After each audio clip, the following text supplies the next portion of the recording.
नमस्कार दोस्तों, स्वागत है आपका हमारे official YouTube channel GS bye near sir में। कैसे हैं आप सब? मैं उम्मीद करता हूं स्वस्थ होंगे, मस्त होंगे, अपनी तैयारी में व्यस्त होंगे। बेटा, ओमिक्रॉन बढ़ रहा है, इसलिए अगर बाहर निकलते हैं तो मास्क ज़रूर लगा के निकलें। मास्क उतना ज़रूरी है जितना आपके लिए पानी की महत्ता है, ठीक है। विदाउट पानी भी आप जिंदा नहीं रह सकते। उसी तरह अपने स्वास्थ्य के प्रति सचेत रहें। एक मास्क और सैनिटाइज़र अवश्य रखें, ठीक है। उचित दूरी बना के ही रहें, क्योंकि जो है ओमिक्रॉन का लक्षण बढ़ रहा है और केसेस पर डे, इस टाइम कोरोना के केसेस पर डे दोगुने हो रहे हैं। इसलिए जो है स्वास्थ्य के प्रति सचेत रहें, सदैव सचेत रहें, ठीक है।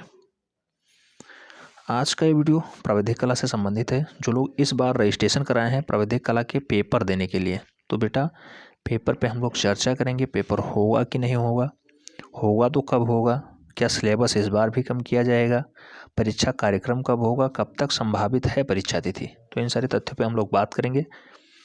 उत्तर प्रदेश माध्यमिक शिक्षा परिषद जो है हाई स्कूल और इंटरमीडिएट की परीक्षा कराता है। 2022 वाला परीक्षा क्रम जो है इसे टाल दिया गया है थोड़ा दिनों के लिए, क्योंकि आप सब जानते हैं उत्तर प्रदेश में विधानसभा चुनाव है और विधानसभा चुनाव राज्य का सबसे बड़ा चुनाव होता है, ठीक है। क्योंकि राज्य की सरकार का नियुक्ति विधानसभा चुनाव के ही थ्रू होता है। जो मंत्रिमंडल का नेता बनेगा वही मुख्यमंत्री बनता है, और मुख्यमंत्री राज्य का हेड ही समझ लो होता है, कार्यकारी हेड। मूल रूप से तो राज्यपाल होता है, लेकिन मुख्य जो है उसका मेन वक्ता जो है, मुख्य कार्य, सदन का नेता, ये सब कार्य कौन करता है? तो मुख्यमंत्री ही करता है। मुख्यमंत्री का चुनाव होना है इस साल, इसलिए थोड़ी सी परीक्षा लंबित हो रही है। तो 2022 की परीक्षा आयोजित तो होगी, और ये कब आयोजित होगी बेटा? तो ये अब अप्रैल टू मई आयोजित होगी। पहले मार्च से अप्रैल था, अब अप्रैल से मई हो गया। एक महीने थोड़ा लंबित कर दिया गया है, क्योंकि विधानसभा का चुनाव है। 10 से 11 तारीख के मध्य यहाँ आदर्श आचार संहिता लग जाएगी, जो कि निर्वाचन आयोग लगवाता है।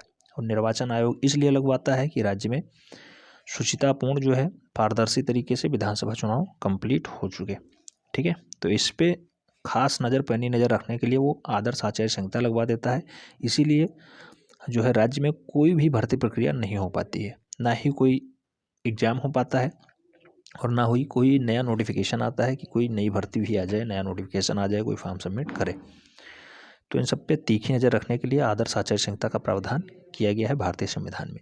अब बात करते हैं इसकी, तो बेटा इसका पेपर थोड़ा सा लंबित हो गया है विधानसभा चुनाव को देखते हुए। फरवरी टू मार्च में यहाँ चुनाव हो जाना है, क्योंकि आप सब जानते हैं 19 मार्च को फाइनली मुख्यमंत्री को शपथ लेना ही है, क्योंकि अगली बार 19 मार्च को ही 2017 में योगी जी ने शपथ ग्रहण किया था।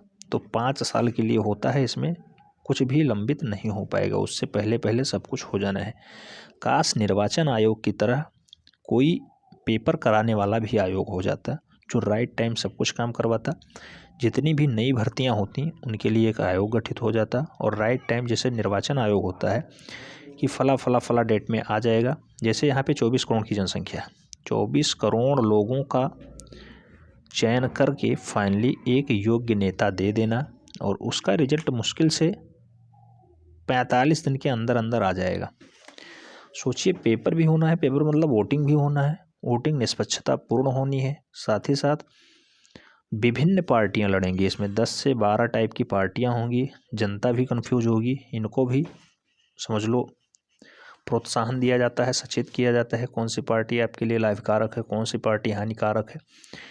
इसका भी चुनाव कराया जाता है, बीच बीच में रैलियाँ भी होती हैं, और राइट टाइम रिजल्ट भी आ जाता है, और 45 दिन के अंदर अंदर 5 साल के लिए नया मंत्रिमंडल गठित हो जाता है।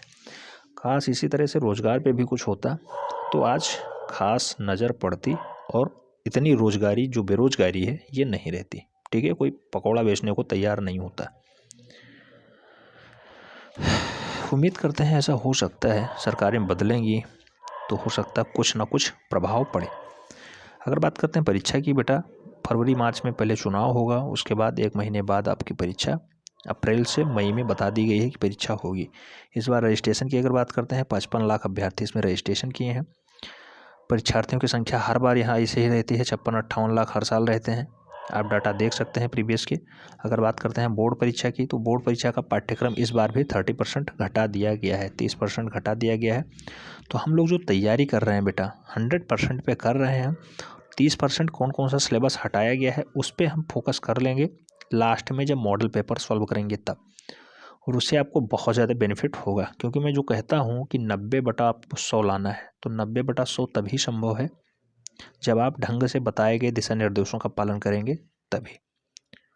उसके लिए पेड ग्रुप चल रहा है, पेड ग्रुप ज्वाइन कर सकते हैं, वहाँ भी बहुत सारे बेनिफिट्स आपको मिल रहे हैं। आगे बात करते हैं तो बोर्ड परीक्षा की ओर से अप्रैल और मई में बोर्ड परीक्षा करवाने की तैयारी पूर्ण रूपेण चल रही है। परिषद के अधिकारी ने बताया है कि परीक्षा कार्यक्रम भी विधानसभा चुनाव की आचार संहिता लागू होने के बाद ही तैयार किया जाएगा।